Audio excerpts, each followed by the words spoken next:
আ আমার সাথে আমি সবসময় বলি যে আমাদের দেশসেরা নায়ক শাকিব খান উনার সাথে এক ডজন আমরা সিনেমা করেছি এবং এই সিনেমাগুলো মানুষ এত ভালোবেসেছে, সিনেমার গানগুলো এত ভালোবেসেছে এবং আমার যাত্রাটাই হয়েছে ফিল্ম ইন্ডাস্ট্রিতে ওনার হাত ধরে। তো ভবিষ্যতে আসলে দর্শকদের যেহেতু এত চাহিদা এবং তারা চায় সবসময় ডিফারেন্টভাবে যদি আবার এই জুটিকে দেখতে পারে তারা, তো অবশ্যই যদি পরিচালক প্রযোজক চায় অবশ্যই হবে কাজ, কারণ আমরা সবাই তো প্রফেশনালি কাজ করছি। সো ইনশাআল্লাহ দেখা যাক সামনে। খুবই ভালো ছিল ভাইয়া, কারণ আমার ব্রাইডাল ব্যাপারটাই তো আসলে লাল টুকটুকে একটা বউ, মিষ্টি একটা স্নিগ্ধ বউ হবে, এটাই সবাই আমরা বাঙালিরা খুব এক্সপেক্ট করি। তো সেই জন্য সেরকম একটা লুক এসেছে এবং সবাই ভীষণ প্রশংসা করছে এবং আরেকটা লুক আমাদের হয়েছে যেটা অফ হোয়াইটের মধ্যে একটা পাকিস্তানি ব্রাইডাল লুক, সেটা আমাদের এই শ্যুটটাই আমরা করেছি আকলিমা খান আপুর সুন্দর একটা ব্রাইডাল লুকের জন্য, পার্লারের জন্য। তো ভীষণ ভালো লেগেছে। আমি বরাবরই চাই যে একটু এক্সক্লুসিভ শ্যুট নিয়ে দর্শকদের সামনে আসতে। তো দাদাও যেমন প্রশংসা পাচ্ছে আমিও পাচ্ছি। সো থ্যাঙ্কস টু এভরিওয়ান যারা আসলে এটা পছন্দ করেছেন। আজকেও ব্যতিক্রম না, আজকে এত এত ক্যামেরা, এত এত সব সম্মানিত সাংবাদিকরা আছেন, খুবই ভালো লাগছে। আর আজকে আমরা সব একসাথে হয়েছি এশিয়া জুয়েলসের গোল্ড প্লেটেড জুয়েলারির প্রথম ওয়েবসাইট লঞ্চিং প্রোগ্রামে। এবং আমার কাছে যেটা আমি সবসময় বলি সবাইকে, যে আমি বরাবরই নারী উদ্যোক্তাদের পাশে আমি থাকতে চেষ্টা করি। যখনই তারা কোনো প্রকার এই ধরনের কোনো ইভেন্ট বা কোনো প্রোগ্রামের কথা আমাকে বলে, আমার খুবই ভালো লাগে সেখানে উপস্থিত থাকতে পেরে, কারণ নারীরা আসলে অনেক এগিয়ে যাচ্ছে। আর আমরা নারীরাই নারীদেরকে অনেক সাপোর্ট করতে পারবো এবং নারীরা শুধুমাত্র নারীদেরকে না, পুরুষরাও নারীদেরকে অনেক সাপোর্ট করে, সেটার প্রমাণ আজকেও আমরা পেলাম। আজকে অনেক অনেক পুরুষরা আছেন আমাদের নারীদের পাশাপাশি, আমাদের বড় ভাইরা আছেন।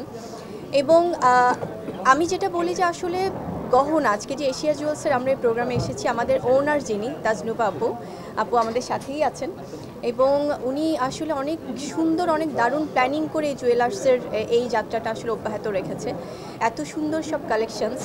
এবং আমি যখন এই প্রোগ্রামটার আমন্ত্রণ পাই, চিফ গেস্ট হিসেবে যখন আমাকে আমন্ত্রিত করা হলো, আমাদের সবার প্রিয় গৌতম সাহা দাদা, আমাদের অনেক ভালোবাসার কোরিওগ্রাফার, দাদার সাথে আমার অনেক, যে প্রতিদিন আমরা খুব র্যান্ডম কাজ হচ্ছে তা না, বাট যখনই কোনো এক্সক্লুসিভ প্রোগ্রাম হয় তখনই দাদা আসলে আমাকে নক করে যে আমি ফ্রি আছি কিনা বা আসতে পারবো কিনা, এবং এত দারুণ করে প্ল্যানিং করে যে আসলে না এসে পারিই না। তো সেখান থেকে আজকের প্রোগ্রামটাতে এভাবেই আসা।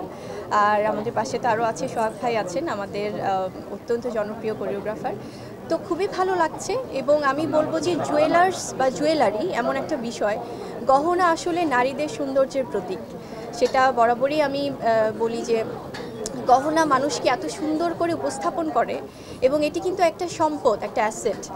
আর শুধুমাত্র নারীরা না, যেমন যখন থেকে ৭,০০০ বছর আগে যখন জুয়েলারির প্রথম গহনা সবাই প্রাচীন যুগ থেকে ব্যবহার করা শুরু করে, তখন নারীদের পাশাপাশি পুরুষরাও ব্যবহার করতো। এবং যদি আমরা বলি যে গোল্ড প্লেটেড বা গোল্ডের বা এই ধরনের, আমাদের এখানে কিন্তু ডায়মন্ড কাট জুয়েলারিও কিন্তু অনেক আছেন। তো অনেক অনেক কালেকশন, এবং পুরুষরাও কিন্তু নারীদের পাশাপাশি অনেক জুয়েলারি ইউজ করে, বিকজ এটা আসলে সবার ব্যক্তিত্বের একটা বাহক। তো ভীষণ ভালো লাগছে। আমি চাই এই যে স্মার্টেস্ট যুগে ২০২৫ সাল আসছে, সেখানে প্রথমবারের মতো ওয়েবসাইট লঞ্চিং হলো জুয়েলারির কোনো শপের। তো এটা আসলে দর্শকরা বা যারা ক্রেতারা আছেন তাদের জন্য অনেক সহজলভ্য হবে, তারা সহজেই এখানে কানেক্টেড থাকতে পারবে এবং তারা নিজের পছন্দ মতো আসলে জুয়েলারি সংগ্রহ করতে পারবে।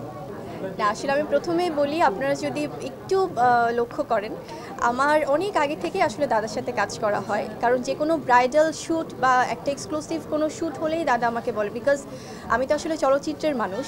সো চলচ্চিত্রের শ্যুটিংটা নিয়েই স্বাভাবিকভাবেই ব্যস্ততা থাকে, তো হয়তো বা সবসময় টাইমে বা ব্যাটে বলে মিলে না। তো যখনই দাদা মনে করে যে একটু আগে থেকে বলে যে তুই এই সময়টা কিন্তু ফ্রি থাকিস, বা আমরা একটা দারুণ একটা প্ল্যানিং করছি বা একটা সুন্দর আমরা এক্সক্লুসিভ কোনো শ্যুট করব, তো তখনই আসলে শ্যুট হয়। বাট এটা নতুন না, অনেক দিন আগে থেকেই আমার দাদার সাথে কাজ হয়।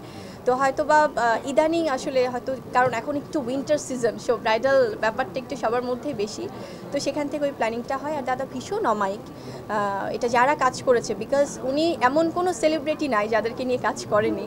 তো সেখান থেকে আমিও ব্যতিক্রম না, অত্যন্ত স্নেহ করে আমাকে ছোট বোন হিসেবে।